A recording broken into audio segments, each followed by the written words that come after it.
Derivative का है, कुछ 5-6 डाउट हैं, जिसमें एक पहला डाउट है y इक्वल टू एक्स की पावर एक्स माइनस 2 की पावर साइन एक्स। इसका x के रेस्पेक्ट हमको डेरिवेटिव फाइंड करना है। तो x के रेस्पेक्ट डेरिवेटिव फाइंड करना है तो सबसे पहले हम यहाँ देखेंगे कि फंक्शन हमारा किस टाइप का है।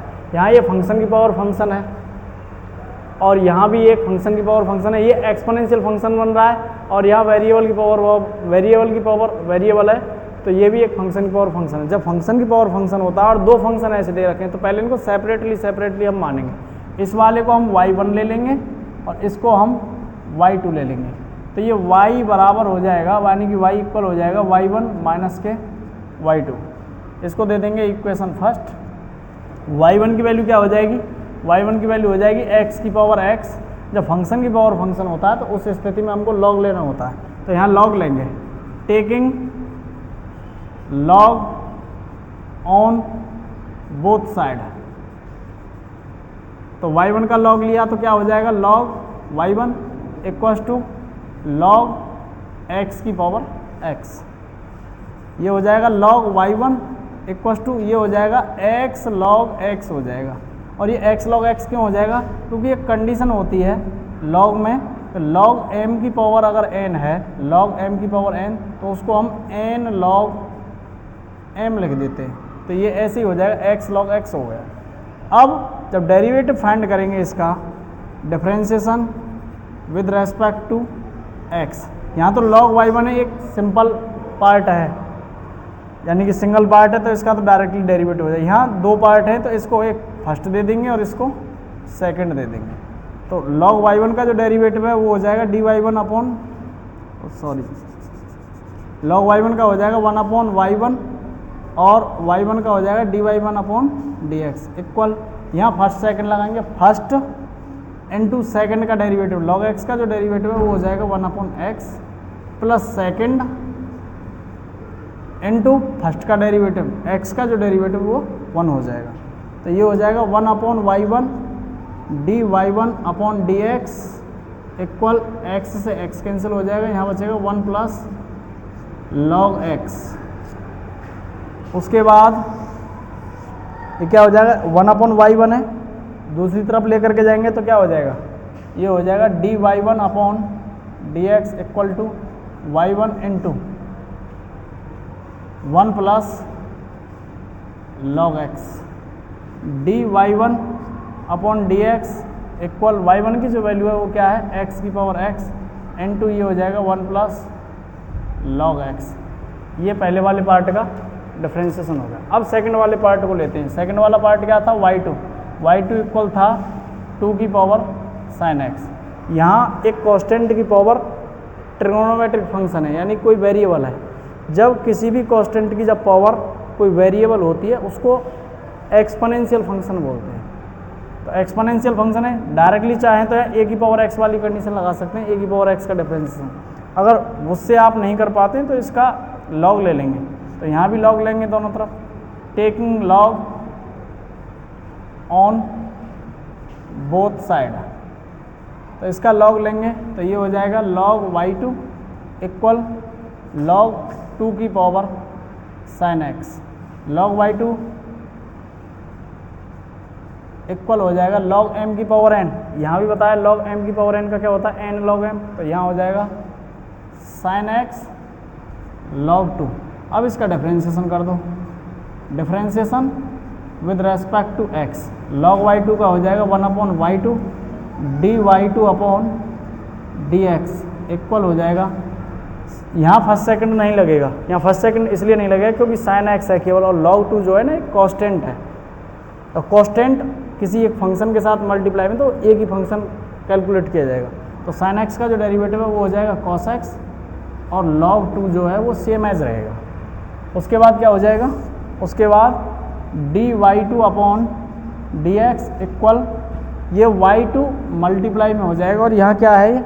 ये cos x into log 2 dy2 upon dx equal, y2 की वैल्यू क्या है? y2 की जो वैल्यू है यहाँ से y2 की वैल्यू है 2 की पावर साइन x, 2 की power sine x cos x into log 2, ये वैल्यू मिल गई।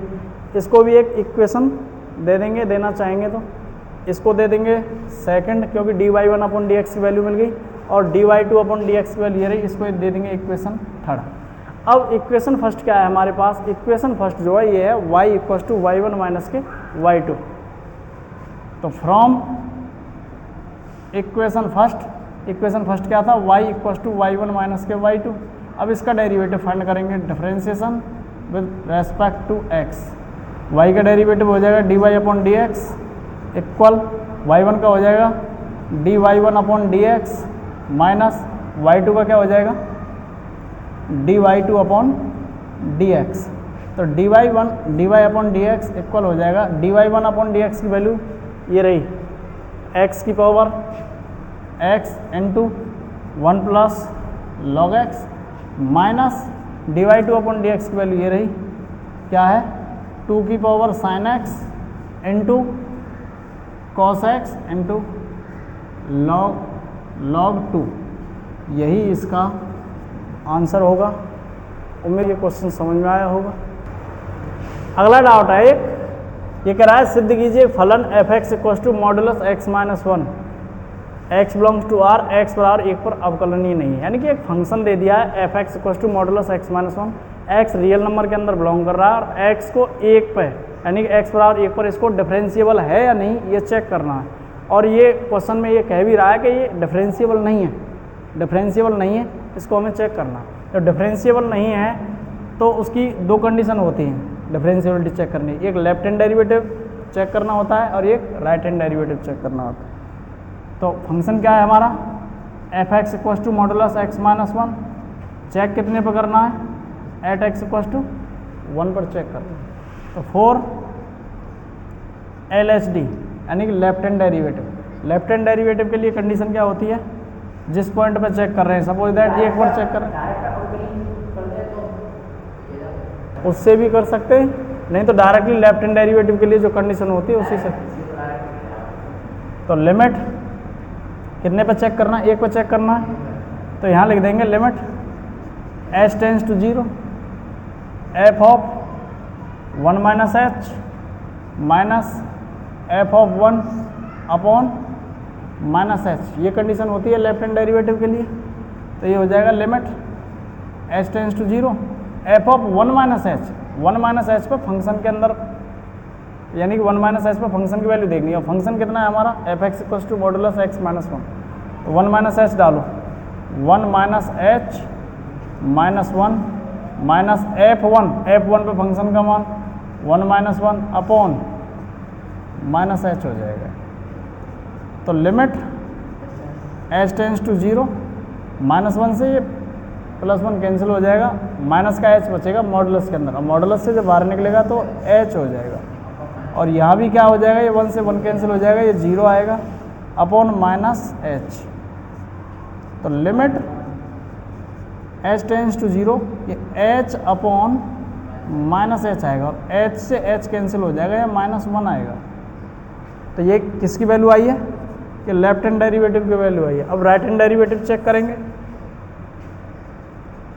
4 RHD के लिए कंडीशन क्या होगी, limit h tends to 0 f of 1 plus h minus f of 1 upon h।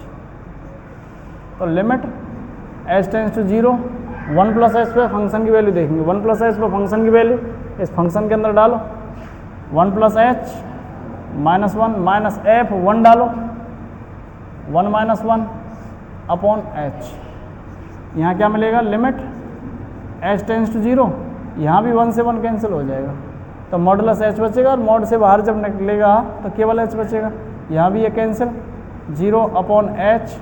यहाँ जो कंडीशन बनेगी वो बनेगी limit h tends to 0 h upon h, इससे ये कैंसिल हो जाएगा, कितना आएगा ये 1 आएगा। यानी कि लेफ्ट हैंड डेरिवेटिव की वैल्यू आई है -1 और राइट हैंड डेरिवेटिव की जो वैल्यू आई है कितनी आई है +1। तो हेयर LHD नॉट इक्वल है RHD के, यानी कि left hand derivative not equal है राइट हैंड डेरिवेटिव के। जब left hand derivative right hand derivative के इक्वल नहीं होता है, इक्वल नहीं है, तो ये डिफरेंशिएबल नहीं होगा। तो क्या लिख देंगे यहाँ, so function will not be differentiable, यानी कि दिया गया फलन अवकलनीय नहीं होगा। ये अवकलनीय नहीं होगा कितने पर? x बराबर 1 पर। अब वैसे ग्राफिकली भी हम इसको कर सकते हैं, जैसे मॉडुलस x का ग्राफ क्या होता है?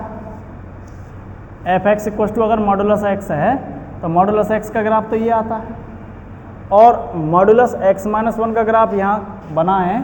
तो इसका ग्राफ बनाते कैसे हैं कि मॉड के अंदर जो फंक्शन दिया है उसको 0 को पुट कर लेंगे। जैसे यहाँ पुट कर रहे हैं x, F X equal to modulus x है, तो इसको 0 को पुट करेंगे तो x बराबर 0 पर, तो x बराबर 0 पर यहाँ है x बराबर 0 ओरिजिन, तो ये एक स्ट्रेट लाइन हो जाएगा और इधर भी एक स्ट्रेट लाइन हो जाएगा। ठीक, तो और फिर ये भी बताया जो मॉडुलस फंक्शन होता है वो डिफरेंशिएबल नहीं होता है। क्यों नहीं होता है? क्योंकि x बराबर 0 पर एक पॉइंट पर एक से ज़्यादा टेंजेंट हो जाएंगी। एक टेंजेंट ये हो जाएगी, ये टेंजेंट हो जाएगी, ये टेंजेंट। जब किसी पॉइंट पर एक फंक्शन की एक से ज़्यादा टेंजेंट होती हैं, एक से ज़्यादा स्पर्श रेखाएं होती हैं, तो उस पॉइंट पर वो फंक्शन डिफरेंशिएबल नहीं होता है। ऐसे ही मॉडुलस x माइनस 1 का करें ग्राफ, तो मॉड के अंदर कितना है? x माइनस 1, और x माइनस 1 को 0 बराबर पुट करेंगे तो क्या मिलेगा? x बराबर 1 मिलेगा। x बराबर 1 सपोज दैट यहाँ होगा, तो इसका जो ग्राफ है ये ऐसे आएगा, तो x बराबर 1 है ये, तो इस पर भी जो टेंजेंट एक से ज़्यादा हो जाएंगे। कितने पर? x बराबर 1 पर। जब एक पॉइंट पे एक से ज़्यादा टेंजेंट हो जाएंगी तो जो फंक्शन है वो डिफरेंशिएबल नहीं होगा।